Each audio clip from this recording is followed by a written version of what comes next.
Welcome to ABS classes. Hello student, मैं विवेक गुप्ता। जैसा कि आप देख रहे थे नूडल का क्लास चल रहा था। मैंने आपको एक क्वेश्चन दिया हुआ था जिसको आपको सॉल्व करना था। तो आइए देखते हैं क्वेश्चन क्या था। यहाँ पे 2 ओम का एक रेजिस्टेंस था, 10 वोल्ट की एक बैटरी थी, 2 वोल्ट की बैटरी यहाँ पे थी, 3 ओम का रेजिस्टेंस यहाँ पे था, 1 ओम का रेजिस्टेंस यहाँ पे था, 5 वोल्ट की बैटरी ये थी। तो हमने यहाँ पे ग्राउंड मान लिया। हमने बताया था आपसे सर्किट में ग्राउंड कहीं भी मान सकते हैं, और सर्किट में ग्राउंड कहीं भी मानने पे आपका 2 चीज़ें नहीं बदलता जो बहुत ज़रूरी रहती हैं। उस ब्रांच में करंट और उसका पोटेंशियल डिफरेंस, इन दोनों के बीच का पोटेंशियल डिफरेंस। तो आइए ये भी आज हम देखेंगे कि इसको कैसे मतलब पता चलेगा कि हाँ इसमें करंट जो होता है वो ग्राउंड बदलने पर भी चेंज नहीं होता, ये देखेंगे। और पोटेंशियल डिफरेंस नहीं बदलता, इसको भी देखना है। तो आइए क्वेश्चन को सॉल्व करते हैं। उससे पहले तो क्वेश्चन हमने दिया था आपको, तो ये I1 I2 I3 मैंने मान लिया। तो अब मैं KCL पहले लगाता हूँ। KCL क्या कहता है? I1 plus I2 plus I3 equals to 0। तो आइए मैं पहले I1 को लेता हूँ। I1 हमारा क्या कहता है? V -10 -0/2। एक नोड से चलते हुए दूसरे नोड पर हमें जाना है और रेजिस्टेंस से डिवाइड करना, ये होता है ओम्स लॉ। तो देखते हैं, V -10 -0/2, ये हो गया हमारा ओम्स लॉ। अब यहां पे हम देखते हैं, फिर उसके बाद हमारा आता है I2 क्या कहता है वो भी चलिए देखते हैं। I2 हमारा है V -5 -0/1। चलिए ये हो गया। अब हमने I3 देखना है। I3 इक्वल्स टू क्या है?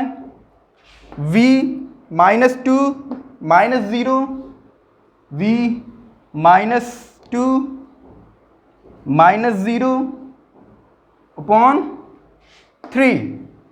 ओम्स लॉ क्या कहता है? Equals to V/R।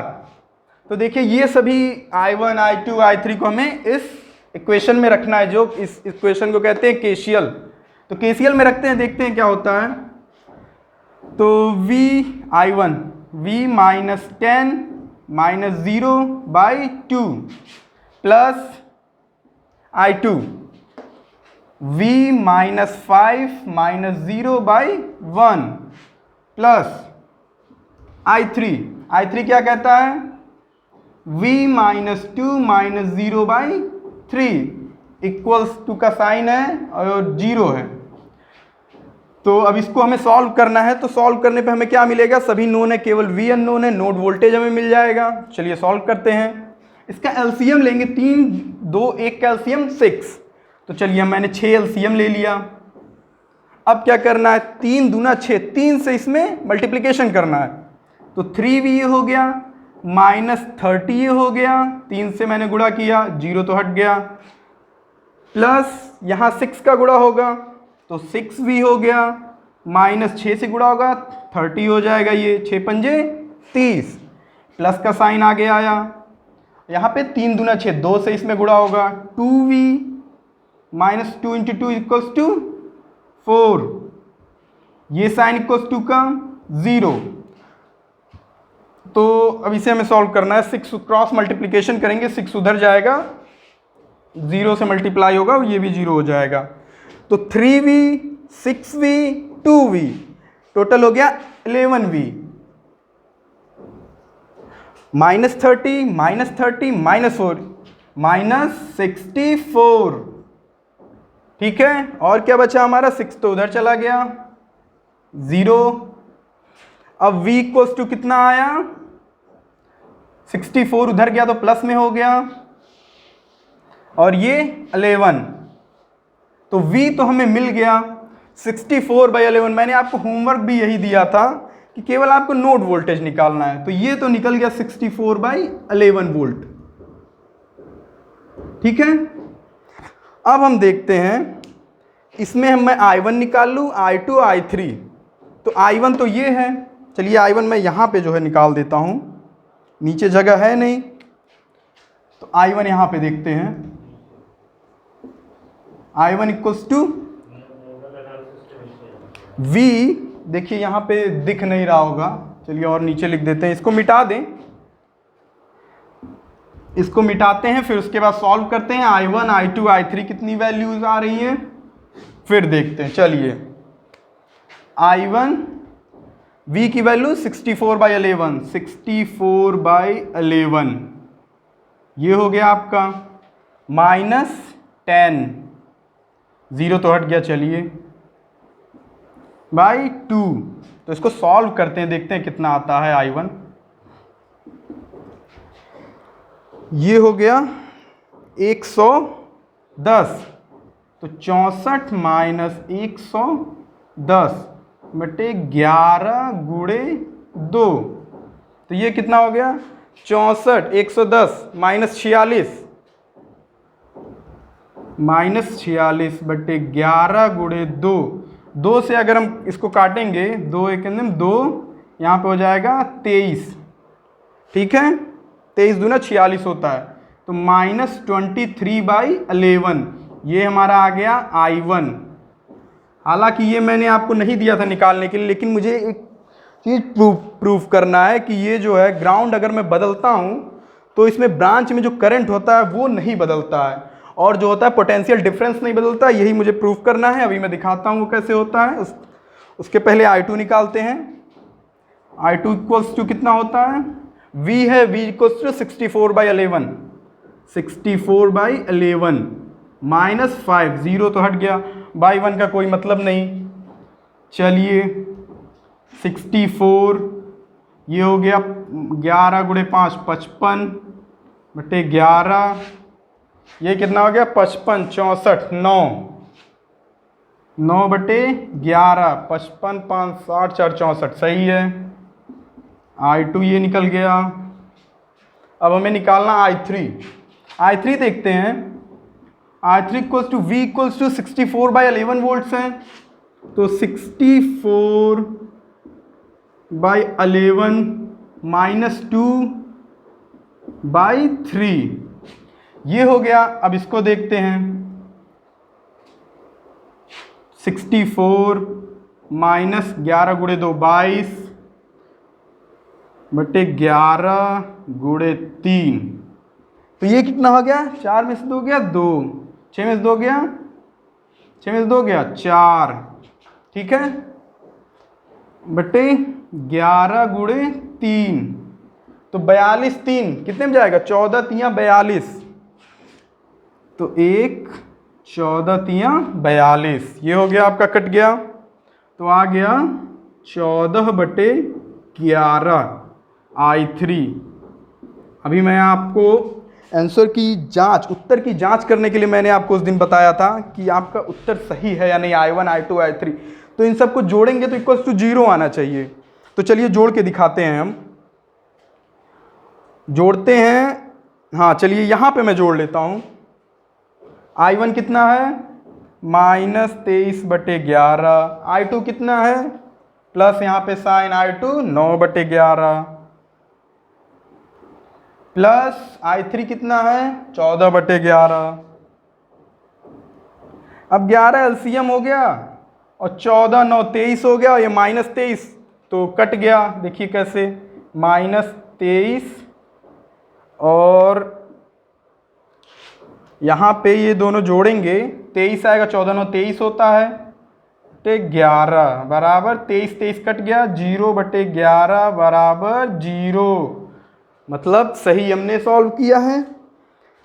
अब आगे देखते हैं, अगर मैं जो इस ग्राउंड को मैं चेंज करता हूँ, ग्राउंड को मैं ऊपर ले जाता हूँ, तब इस ब्रांच में करंट क्या होता है, और जो आपका है ये नोड वोल्टेज में क्या परिवर्तन आता है, और पोटेंशियल डिफरेंस में क्या परिवर्तन आता है। तो चलिए देखते हैं। I1 I2 I3 एक जगह मैं लिख लेता हूँ। I1 कितना है, -23/11, चलिए इसको यहीं रहने दीजिए, इसको मैं मिटाता हूँ।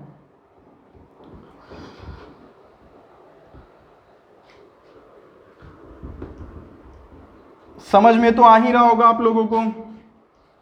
जो चीज़ें ना समझ में आए उसको आप कमेंट बॉक्स में जो है बता दिया करें। देखिए मैंने I2 को शायद मिटा दिया, चलिए फिर से लिख देता हूँ।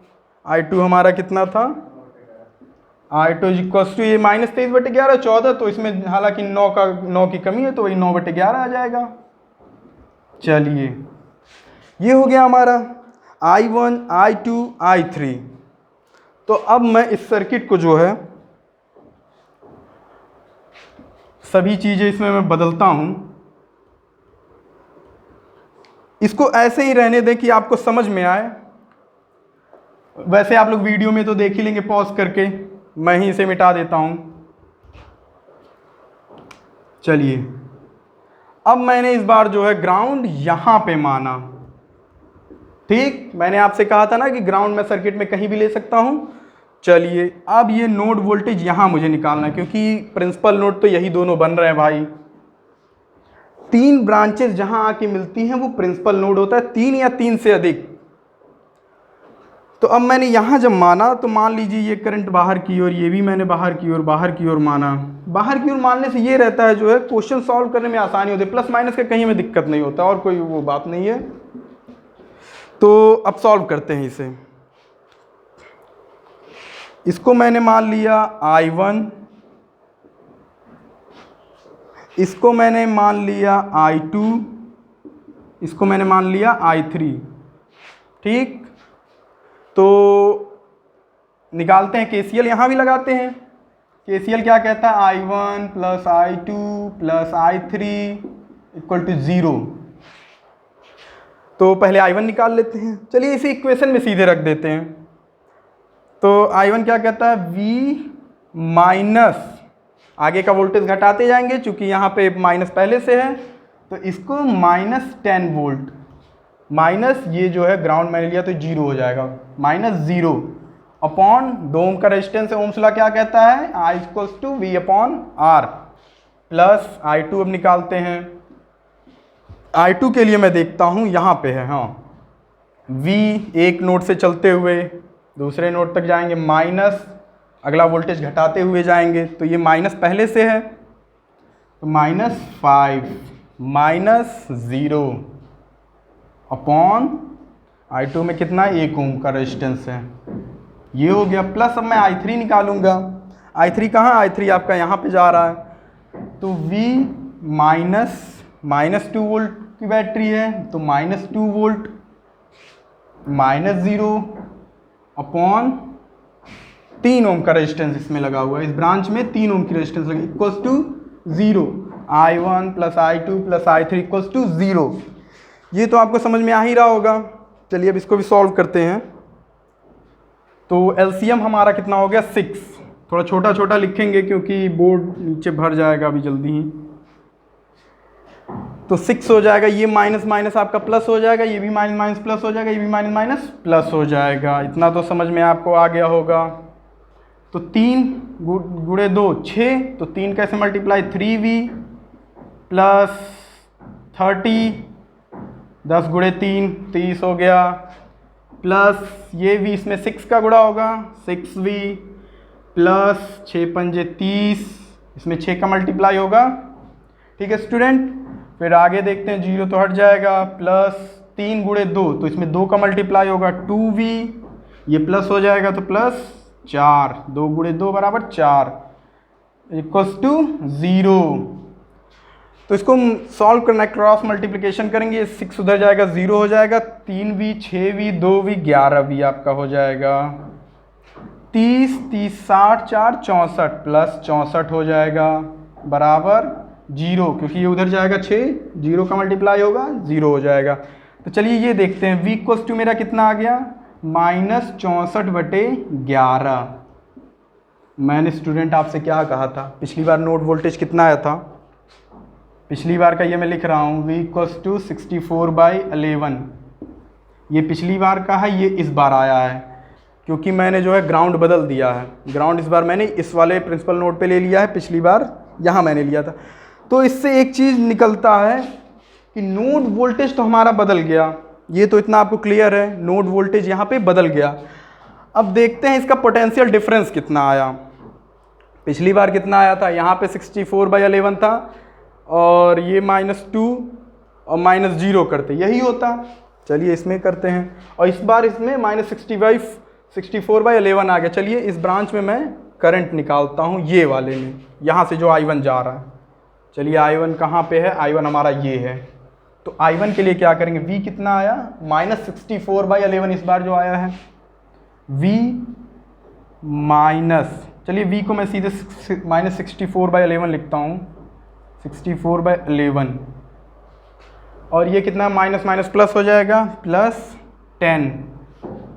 -0, चलिए हटाइए उसे, (2). ये है हमारा I1 इस बार वाला, कितना हो गया 110, तो कितना हो गया ये, और ये -64 है तो 46, ठीक है। 110 64 घटाएंगे 46, 64 6 70 300 110, सही है, अपॉन 11 × 2, ये वाला 11 नीचे आ जाएगा, ये 2 हो गया।